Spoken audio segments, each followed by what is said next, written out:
Have you ever felt frustrated in your walk with God? Like you're doing all the right things, going to church, reading the Bible, praying, yet nothing is changing. You love God, but you're operating in a religious mindset instead of a kingdom mindset.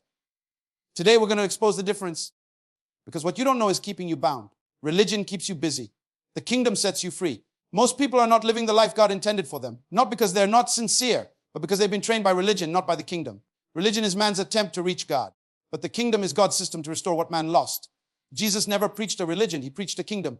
So if you are frustrated, confused, or feeling stuck, this message is for you.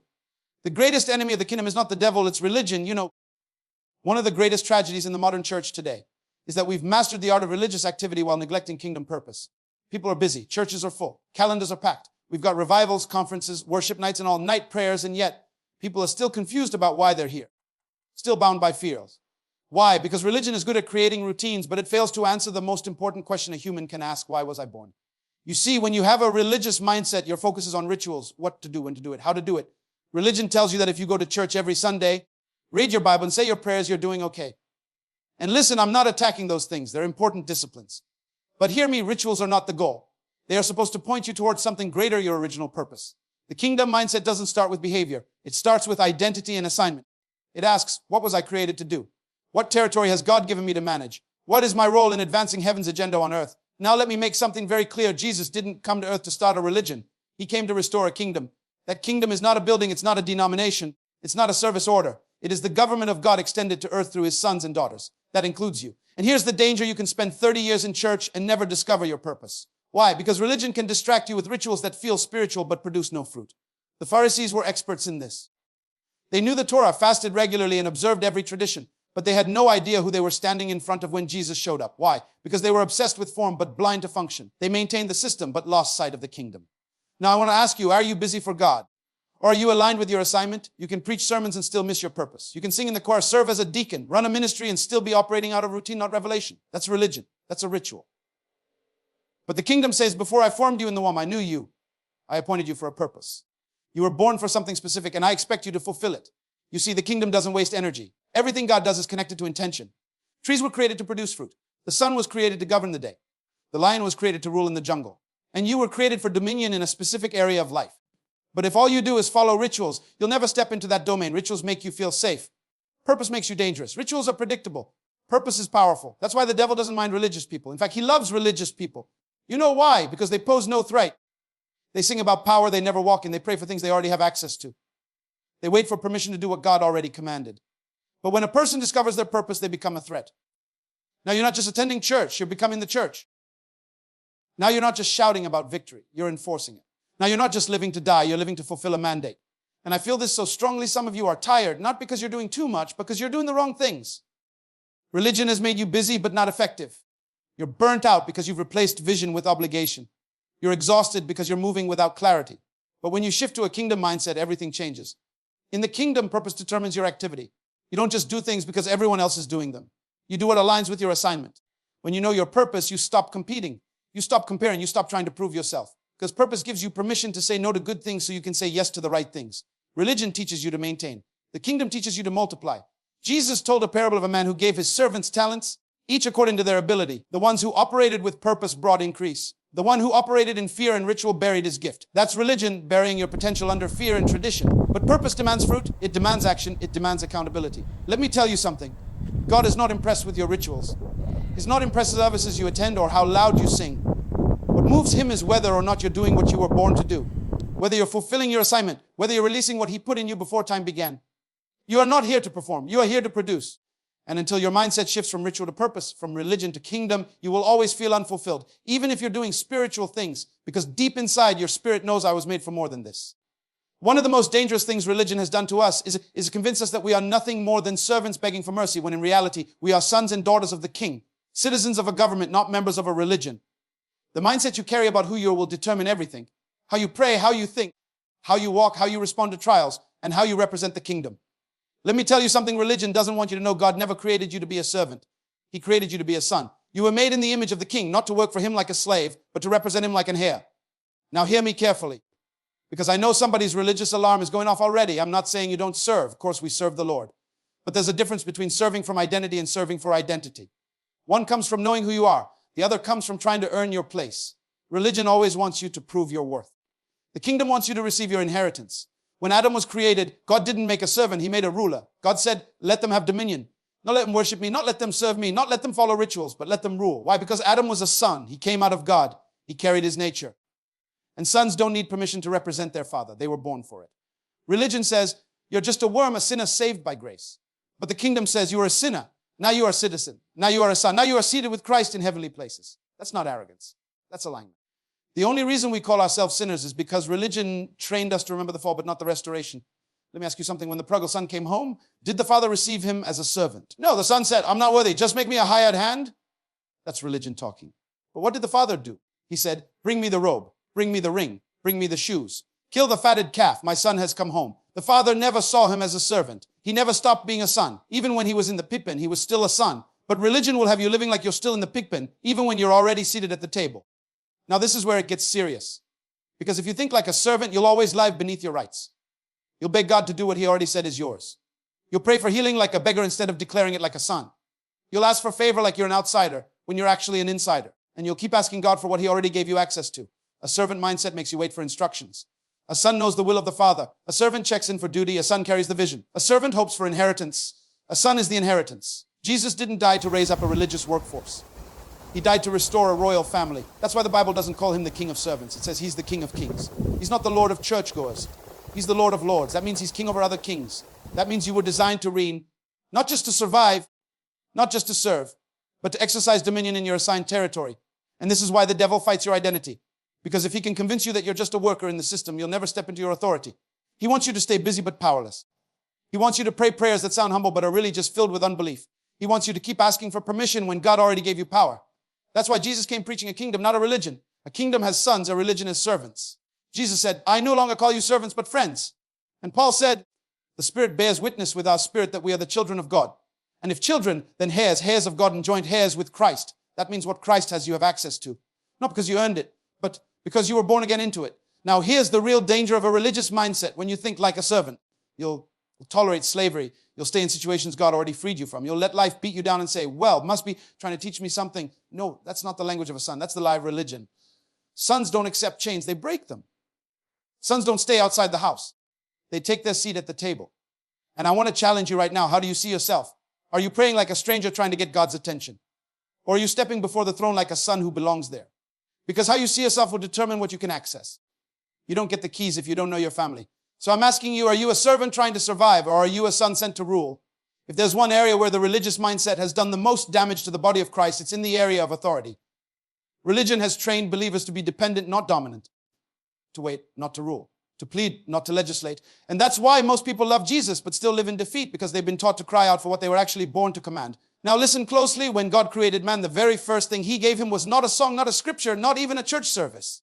The first thing God gave man was dominion. That means the original assignment of humanity is not religion. It's rulership. God never make man in our image so he can worship us every Sunday. No, he said, let us make man in our image and let them have dominion. Dominion is not a religious word. It's a governmental word. It means authority, rule, management, control. And that's not arrogance. That's alignment with the king. But here's what religion does. It strips you of your authority and replaces it with dependency. It teaches you to be helpless. It tells you you're nothing. It makes you think you have to beg God to do things he already authorized you to handle. So instead of exercising dominion, you become spiritually passive. You start praying from earth, hoping God will do something from heaven, when heaven is actually waiting on you to activate your authority in the earth. Jesus didn't come to earth to bring a religion. He came to bring a government. That's why Isaiah said, the government shall be upon his shoulders. That means he carried a system of rulership. And when Jesus rose from the dead, he didn't say, now go to church and stay holy. He said, all authority in heaven and on earth has been given to me. Therefore, go. He transferred it. He handed it off. He gave it back to us. You see, the religious mindset says, Lord, please come fix my city. The kingdom mindset says, I've been assigned to this territory. Let me establish order. Religion says, God, why aren't you doing anything? The kingdom says, he already did. It's your turn. You're not waiting on God. God is waiting on his sons and daughters to step into the authority he restored through Christ. That's why Jesus didn't spend his ministry babysitting religious people. He went around demonstrating authority. He cast out demons without begging. He healed the sick without hesitation. He calmed storms without permission. Why? Because he understood that the kingdom operates through legal authority, not religious emotion. He wasn't showing off. He was showing us what a human being looks like when they walk in their original dominion. Now here's the problem. When you're trained by religion, you think authority is prideful. You think it's safer to be small. You feel guilty for walking in boldness. But boldness is not arrogance. It's evidence that you know who sent you. If the police officer doesn't raise his hand, the traffic won't stop. It's not because he's strong. It's because he has authority. That badge represents the government. When you speak in alignment with heaven, all of hell must obey. Not because of your strength, but because of your legal position. But religion would rather keep you on your knees begging for scraps than standing in your position enforcing heaven's will. And don't get me wrong, prayer is powerful.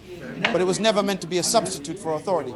It's supposed to be the place where you receive instructions and then go out and enforce what was decreed. If you don't know your authority, you'll tolerate things Jesus already defeated. You'll accept sickness as God's will. You'll call fear humility. You'll label delay as God's timing when it's really your own lack of dominion. You'll be waiting on open doors, not realizing you've been given keys.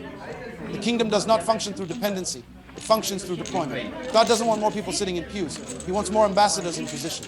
Religion says, stay here and stay safe. The kingdom says, go out and take territory. You were never meant to live inside the church building. You were meant to bring heaven's government to every system. Business, education, media, politics, family. The church is the embassy. The world is your assignment. And authority is how you execute your mission. Now let me talk to someone who's been living like a victim. You've been told to just hold on until Jesus comes. That's religion talking.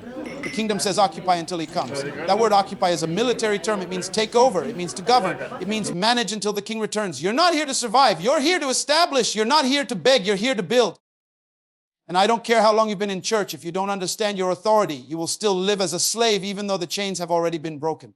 You'll quote scriptures but never enforce them. You'll worship passionately on Sunday and still feel powerless on Monday. Why? Because it's not the shouting that changes things. It's the governing. The devil is not afraid of your volume. He's afraid of your legal position. He's afraid of the believer who understands that they are not just saved, they are seated with Christ, far above all rule and power. That's not a future position. That's your current reality. And until you shift from a mindset of dependency to one of dominion, you'll keep living like a citizen of religion, not a citizen of the kingdom. One of the biggest lies religion ever sold to the church is this, that the goal of your life is to escape earth and go to haven.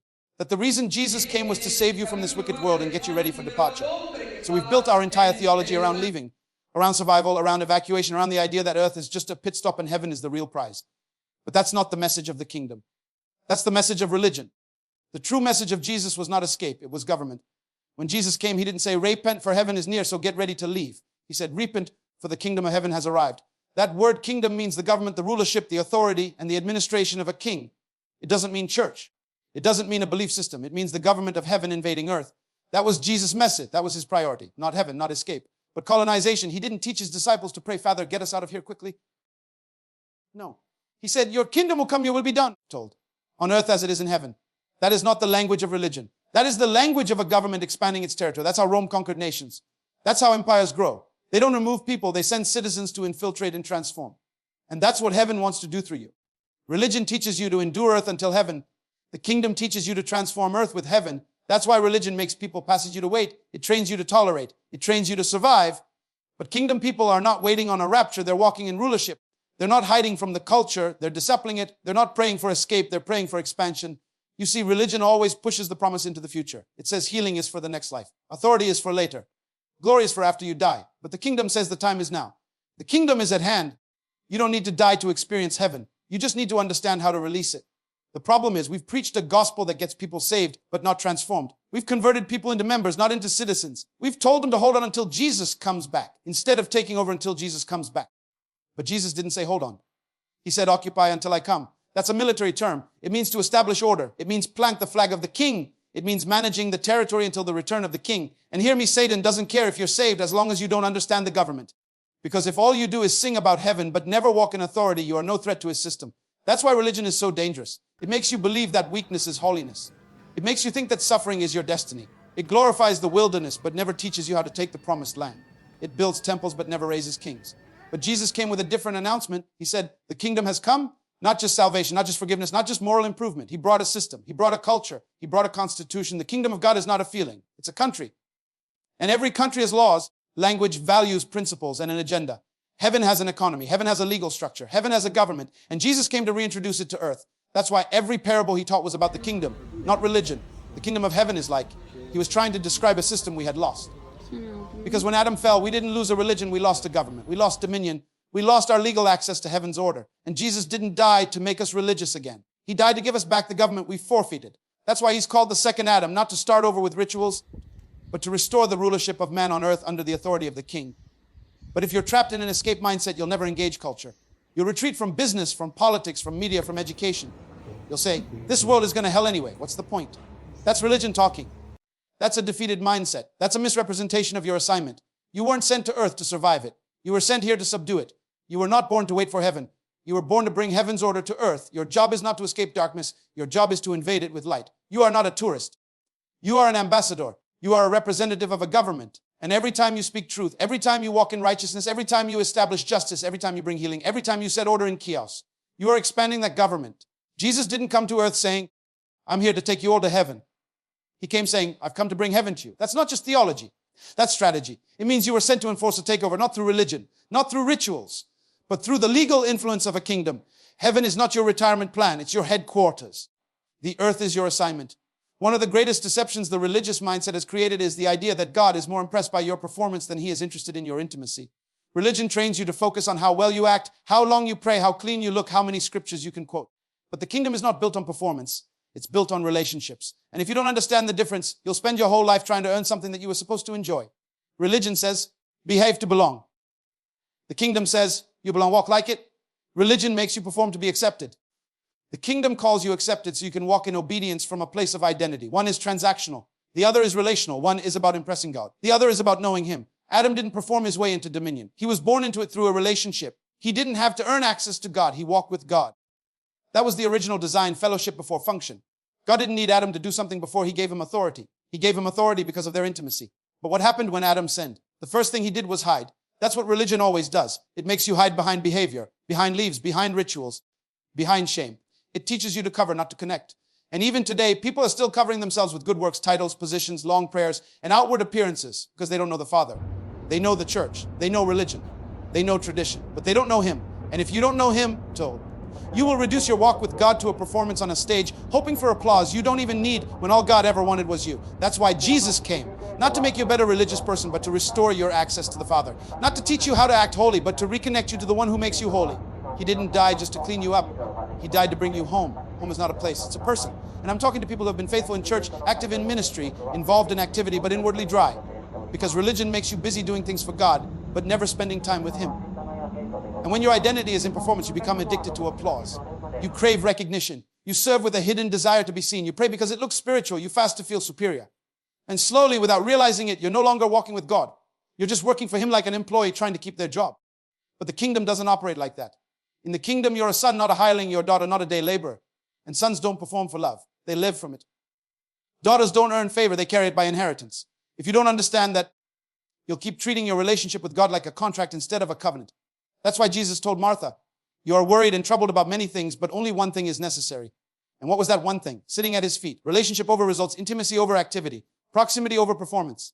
Religion would have praised Martha, but Jesus corrected her because the kingdom doesn't reward business. It rewards abiding. And I feel this strong. Some of you are tired, not from warfare, but from performing. You're exhausted from trying to prove to God that you're worth something. You've been fasting for answers. You've been praying loud thinking that will move heaven. You've been giving out of pressure instead of a relationship. And nothing seems to shift. Do you know why? Because God is not looking for perfect performers. He's looking for intimate partners. He's not trying to be impressed. He's trying to be involved. The religious mindset says, look at what I'm doing for you, Lord.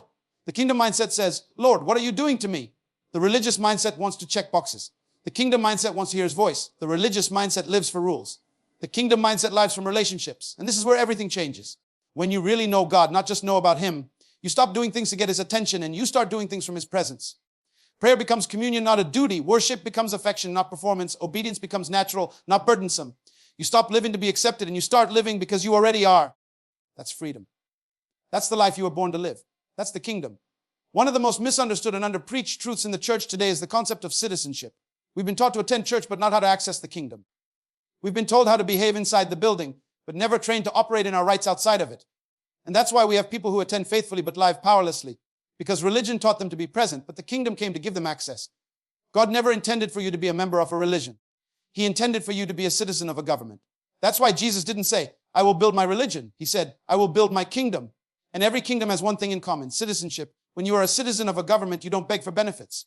You are legally entitled to them. But if you only see yourself as a church attendee, you will always live beneath your inheritance. Religion tells you, just come to church. Sit, listen, be quiet. Don't question anything. It conditions you to attend. But the kingdom calls you to engage, to legislate, to represent. Attendance makes you a spectator. Access makes you a participant. One keeps you on the sidelines, the other puts you in authority. You weren't saved to sit. You were saved to step into your kingdom identity. Jesus didn't come to earth to start a new religion. He came to restore the legal citizenship of heaven back to mankind. When Adam fell, we didn't lose a church service. We lost our status as legal representatives of heaven on earth. And through Jesus, the King's citizenship is restored. That's why Paul said, our citizenship is in heaven, not just our destination, our citizenship. That means right now, in this moment, you have access to the rights, the power, and the resources of heaven's government. Not because you attend church, because you were born again into a new country. If you only think like a member of a church, you will keep living like a spiritual refugee, hoping God takes care of you, praying someone lays hands on you, begging for breakthrough, waiting for permission. But if you begin to think like a citizen, your posture changes. You stop begging and start commanding. You stop waiting and start governing. You don't panic in the face of storms. You speak to them. Citizenship gives you confidence. You know who backs you? You understand your rights. You walk with legal authority. That's why Jesus said, I give you the keys of the kingdom. Keys represent legal access. They don't beg doors to open. They unlock what already belongs to them. You don't have to fight for what has been given. You simply need to understand how to access it. The problem is religion has kept people ignorant of their rights. And when you don't know your rights, you settle for visitation instead of habitation. You wait for revival to hit your church instead of realizing you carry the government of revival everywhere you go. You wait for the altar call when you were supposed to bring the kingdom into the atmosphere the moment you walked into the room. When you're a kingdom citizen, the power isn't in the place, it's in the person. You become the temple. You carry the king. You don't go to church to get filled. You come filled to release. You don't wait on the worship team to shift the atmosphere. You are the atmosphere. Because wherever the citizens of a kingdom goes, the territory of that kingdom goes with them. But you'll never function in citizenship if you still think your value comes from how often you attend or how well you perform. This is not about earning your way into favor. This is about understanding that you were born again into a different country. You carry dual citizenship on earth legally, but in heaven spiritually. And heaven's government outranks every other system. That's why Jesus wasn't intimidated by Rome, by Pharisees, or by laws. He wasn't representing earth's agenda. He was sent by a higher government. He spoke with authority because he came with credentials. He healed the sick because healing is the legal provision of his government. He cast out demons because the kingdom he carried a jurisdiction over darkness. And he said, just as the Father has sent me, so I send you. That means you carry the same passport rights. You have the same backing. You are not a second-class citizen. You are not a spiritual orphan. You are a legal representative of heaven on earth. In every room you walk into, every system you enter, every place you plant your feet, that is an opportunity to release the influence of your government. But if you think like a churchgoer, you reduce your assignment to attendance. You'll think showing up is your service. But the kingdom says, you showed up, now take over. The kingdom says, you're here, now legislate. You don't just walk into buildings. You occupy territory. You're not just being counted, you're being deployed. One of the clearest signs that someone is living with a kingdom mindset instead of a religious one is how they respond to culture. Religion conforms. The kingdom transforms. Religion is a mirror. Whatever the world does, it tries to imitate and Christianize it. But the kingdom is a thermostat. It walks in with a different temperature and sets the standard. And until you understand that you weren't called to fit in, you'll keep blending into systems that you were actually sent to reform. You were never saved to become like the world. You were born again to change it. You were never sent to be relevant. You were sent to be righteous. You were never assigned to be accepted. You were sent to be appointed. But religion always seeks acceptance because it lacks influence. It wants to be liked because it's lost its power. That's why the religious spirit always bows to cultural trends. It exchanges truth for popularity. It trades kingdom assignments for public approval. The kingdom doesn't do that. The kingdom confronts culture with a higher standard. Jesus didn't show up and blend into the Roman system. He didn't try to please the religious elite. He came to declare a new government, a higher law, a different way to life. That's why both Roman religion hated him, because he carried something that couldn't be controlled, manipulated, or diluted. And that same spirit that raised him from the dead is now inside you. So the question is, why are we conforming to what we were anointed to confront? Why are we adapting to a system we were born to disrupt? The answer is simple, because we've been trained by religion, not by the kingdom. Religion wants peace through silence. The kingdom brings peace through order. Religion says, don't rock the boat. The kingdom says, speak truth to power. Religion produces passive believers. The kingdom produces agents of change. You see, when Jesus talked about the kingdom, he kept using one word, leaven.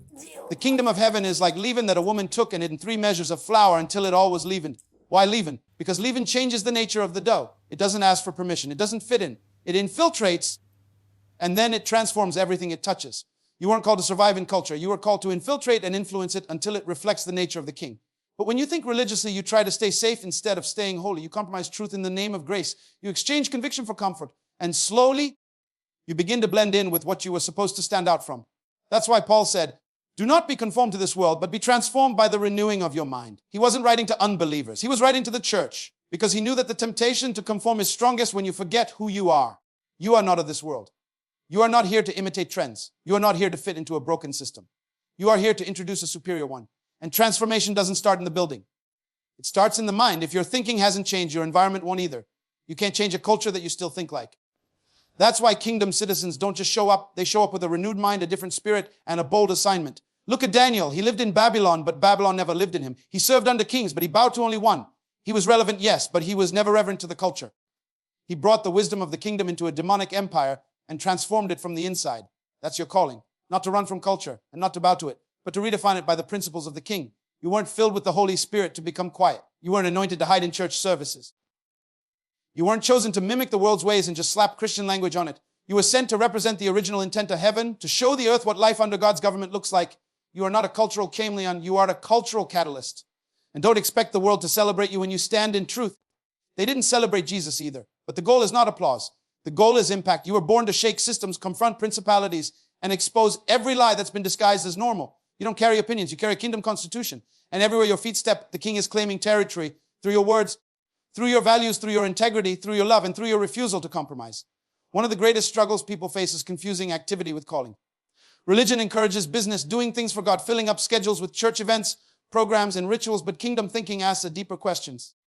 Are you living your calling, or are you simply caught up in activity? There's a huge difference between working for God and working with God. One drains your soul, the other fulfills your destiny. Many believers fall into the trap of thinking that if they're doing religious things, they're automatically fulfilling God's purpose. But listen carefully.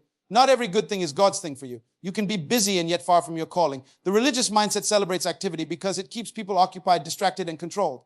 But the kingdom mindset is about alignment, not activity. It's about knowing why you're here and doing what you were uniquely designed to do. God didn't save you just to make you a spiritual workhorse. He saved you to release your potential and fulfill a destiny no one else can fulfill. And that destiny is not a list of tasks, but a calling, a specific God-ordained assignment that aligns with your gifts, your passion, and your design. The problem is religion often tries to force everyone into the same mold, one size fits all, a cookie-cutter list of do's and don'ts. That kills creativity and chokes purpose. But the kingdom sees every individual as a unique part of a divine strategy. Every one of us is an essential piece in the puzzle of God's plan on earth. When you live from activity alone, you burn out because you are trying to carry something that was never meant to be yours. When you live from calling, you thrive because you are doing what you were born to do. There is joy, there is energy, there is peace. Jesus is the ultimate example of living in calling, not activity. Even though he performed many miracles and taught crowds, he always operated out of his Father's assignment. He said, I only do what I see the Father doing. That's kingdom leadership, aligning your actions with your divine purpose. Not just doing things because they look spiritual or because tradition demands it. The religious mindset can make you feel guilty if you slow down or say no, but the kingdom mindset understands the power of focus and rest. Not everything you do is your purpose. And if you spread yourself thin across 100 activities that don't align with your calling, you will lose your impact and your identity. Purpose gives clarity. Purpose gives direction. Purpose gives power. Many believers struggle because they are confused about their purpose. They serve in ministries, attend events, and do good works, but they don't know what God uniquely created them for. They chase after what's popular or what someone else told them to do, but they miss the personal assignment God designed just for them. That is why God calls his people to seek his face and hear his voice. Because purpose comes from intimacy, not instruction manuals. And the consequence of confusing activity with calling is tragic. It produces frustration, burnout, and a shallow faith that never fulfills God's ultimate plan for your life. Purpose drives significance. Activity alone drives exhaustion. The kingdom is about significance, not just service. It's about contribution, not just consumption. It's about impact that lasts, not just involvement that fades. You were created on purpose for a purpose. And until you understand that, you'll keep running in circles trying to prove your worth by what you do instead of walking confidently in who you are. Kingdom mindset calls you to stop performing and start becoming. It calls you to stop trying to fit in and start standing out. It calls you to stop reacting to schedules and start responding to your assignment. God's plan for your life is not found in programs, positions, or even in the opinions of others. It's found in his voice, his calling, his unique design. When you discover that, every step you take will have meaning. Every struggle will have a purpose. Every moment will move you closer to your destiny. That's the power of calling. Activity is noisy, calling is clear. Activity burns out, calling energizes. Activity produces business, calling produces fruit. And until you grasp that, keep mistaking movement for progress. Kingdom thinking says don't just be busy for God, be busy with God. As we've journeyed through these truths, it becomes clear that the difference between the religious mindset and the kingdom mindset is not just theology, it's life itself. Religion keeps you trapped in performance rules and rituals. It teaches you to earn favor, to hide behind masks, to settle for a system of attendance rather than a lifestyle of access. But the kingdom calls you to identity, to know who you are as a son and daughter of the king, to live in intimacy, to walk in authority, to carry culture, transforming power, to step into your purpose with clarity and confidence. Religion asks, what must I do? The kingdom declares, who am I? Religion builds walls. The kingdom breaks, seeks applause. The kingdom pursues intimacy with the Father. Religion settles for conformity. The kingdom demands transformation. Religion settles for mere attendance. The kingdom grants full citizenship. Religion breeds business. The kingdom releases calling. And this is the invitation for you today. Stop living like a religious spectator, trying to prove your worth through works and tradition. Start living like a kingdom citizen, walking in the authority, freedom, and purpose that Jesus died to give you. You were never meant to be a servant of a system. You were created to be an ambassador of a kingdom that is powerful, purposeful, and present right now through you. So choose today. Choose to step into the mindset of the kingdom. Choose to live from your identity, not your performance. Choose intimacy over ritual. Choose authority over attendance. Choose transformation over conformity. Choose calling over mere activity. Because when you do, you won't just change your life, you'll change the world around you. The kingdom is not coming. It's here. And it's time for you to rise up and take your place in it.